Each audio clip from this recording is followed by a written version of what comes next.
On va parler ensemble d'électrification, un sujet important pour vous, même si les moteurs thermiques restent constituent encore le gros du business pour vous. Et encore aujourd'hui.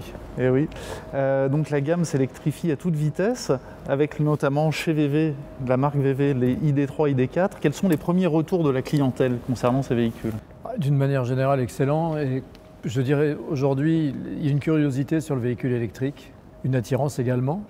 Un petit peu aidé par les choix politiques qui ont été faits, bien sûr, et les orientations fiscales notamment. Mais les gens découvrent d'un seul coup la différence et le plaisir que l'on a à conduire une voiture électrique. Et puis très vite, les appréhensions que l'on avait sur les autonomies disparaissent. À usage, on se rend très vite compte que ça se passe très bien. Et du coup, les avis sont extrêmement favorables. Maniabilité, confort, silence. Ces voitures ont vraiment de grandes qualités. C'est-à-dire qu'on ne revient pas en arrière une fois qu'on y a goûté? Non, on ne reviendra pas en arrière une fois qu'on y a goûté, pour deux raisons. D'abord parce que souvent on fait ce choix de l'électrique dans le cadre d'un usage bien spécifique. Aujourd'hui on est encore sur un usage plutôt urbain, périurbain, et c'est extrêmement commode, finalement très pratique. On arrive à rouler presque une semaine sans avoir à recharger. Et puis avec le temps, la technologie va évoluer. Les systèmes de batterie vont évoluer, les autonomies vont donc grandir, les infrastructures se mettent en place et l'usage d'une voiture électrique demain sera quasi équivalent à celui d'une voiture thermique. Donc le retour en arrière sera très compliqué, voire impossible. Les infrastructures se développent suffisamment rapidement à votre sens? Non, non, absolument pas. Vous savez, ça fait plusieurs années maintenant que régulièrement on a des rencontres avec les politiques et on leur explique que mettre des bonus sur la voiture électrique, c'est une bonne chose, c'est bien. Mais quelque part, on pouvait se demander s'il ne valait pas mieux au début utiliser l'argent pour créer les infrastructures nécessaires pour exploiter ces voitures-là. Donc il y a eu beaucoup d'engagement de la part du gouvernement avec des dizaines, voire des centaines de millions d'euros annoncés qui ont mis un petit peu de temps à se concrétiser. Bon, aujourd'hui, c'est le cas. Très clairement, le ministère des Transports et Bercy ont fait ce qu'il fallait pour que ça puisse se mettre en place, mais ça se met en place aussi grâce aux initiatives privées. Donc le groupe Volkswagen et ses partenaires, dans le cas de Ionity, ont déjà eux-mêmes lancé un très gros programme d'électrification, de pose de bornes de recharge ultra rapide sur autoroute.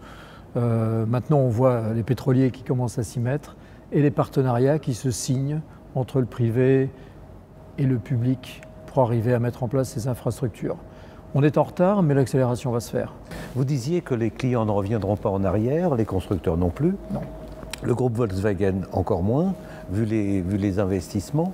Ce qui signifie que le TDI va être remplacé par le i, qu'ID3 va remplacer la Golf, ID4 va remplacer le Tiguan, à court terme? À court terme, non, à moyen terme, oui. On peut commencer à considérer cela. Effectivement, il y a des programmes d'investissement sur les nouvelles gammes de voitures électriques. Là, on parle de la marque Volkswagen, mais chez Audi, on a commencé par le haut. Et aujourd'hui, on va lancer le Q4, qui est un véhicule de la taille d'un Q3, un petit peu plus grand qu'un Q3, qui est entièrement électrique. Skoda lance l'Enyaq. Donc oui, voilà, les gammes aujourd'hui se construisent en parallèle des gammes traditionnelles. Et petit à petit, l'électrification va prendre le pas, puisque le groupe prévoit à 2030 de vendre environ 70% de ses voitures en Europe en électrique. Et les 50% franchis quand? Le cap des 50%, il devrait être franchi. Ça va s'accélérer fortement sur la fin. Difficile de faire une prévision, mais on se situera 2 ans ou 3 ans avant 2030. Vous parliez des différentes marques du groupe.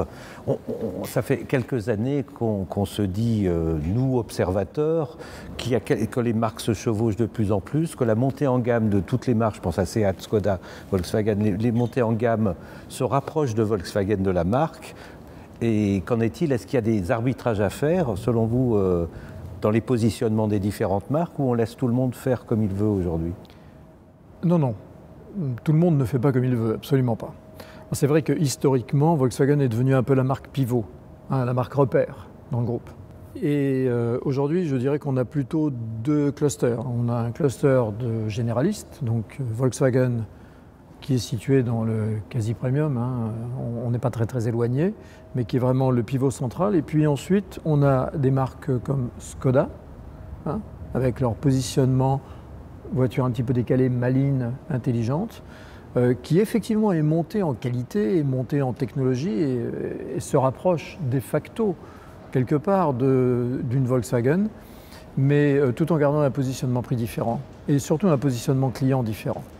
Et la marque Seat, elle, est positionnée, en termes de positionnement prix, on est à peu près au niveau d'une marque Skoda, donc en dessous de Volkswagen, 5 à 8 points, mais avec des cibles clients extrêmement différentes. Et aujourd'hui, donc, Seat développe son offre par le haut, avec l'offre Cupra, qui, elle, très clairement, vient se positionner en presque premium sportif, hein, au niveau ou voire légèrement au-dessus de Volkswagen. Ce qui voudrait dire que le positionnement de Seat par rapport à Skoda se fait par l'âge? Se fait par la clientèle, pas que par l'âge. Les profils de clients, l'âge peut jouer, effectivement, mais plutôt par les profils de clientèle. Certains étant plus conservateurs, d'autres étant plus avant-gardistes, entre guillemets, mais chacun y retrouve son image, le contenu, l'image qu'il souhaite projeter. En fait, vu de l'extérieur, ça paraît très compliqué, mais je dois quand même dire une chose. Quand vous regardez l'histoire de l'automobile, le groupe Volkswagen est quand même le seul qui a su gérer autant de marques, on parle de 13 marques aujourd'hui, sans jamais en perdre une en cours de route. Ce qui n'a pas toujours été le cas, notamment des grands groupes de l'autre côté de l'Atlantique. Donc aujourd'hui, chaque marque a sa place, son profil de client. Et puis sur la partie plus haut de gamme, vous retrouvez bien évidemment Audi, puis Porsche, hein, chacune avec également là une offre produit bien caractérisée, une ampleur de gamme bien supérieure chez Audi naturellement. Et puis au-dessus, et en parallèle de Porsche, vous retrouvez des marques comme Lamborghini et dans le luxe Bentley. Il y a eu beaucoup de rumeurs de vente autour de Lamborghini, autour de Bugatti. Où en est-on aujourd'hui? Il y a toujours autant de rumeurs qui circulent. Vous savez, ça fait très très longtemps qu'il y avait des rumeurs de vente. On a tout voulu vendre. On a voulu vendre Ducati, on a même voulu vendre Seat à une époque. Il y avait des rumeurs qui circulaient. Les marques sont là, sont toutes là. On organise des rassemblements de marques, je dirais, autour d'un centre de compétences. Mais les marques sont toutes là. Lamborghini vient d'ailleurs de présenter son plan à 10 ans et voilà, il est très clair. Je reviens aux voitures électriques et hybrides. Aujourd'hui, on a des hybrides micro, des hybrides rechargeables. L'électrique, on s'y perd un peu, le consommateur s'y perd vraiment. Est-ce que vous n'avez pas une part de responsabilité dans votre discours, dans votre communication, vous les constructeurs?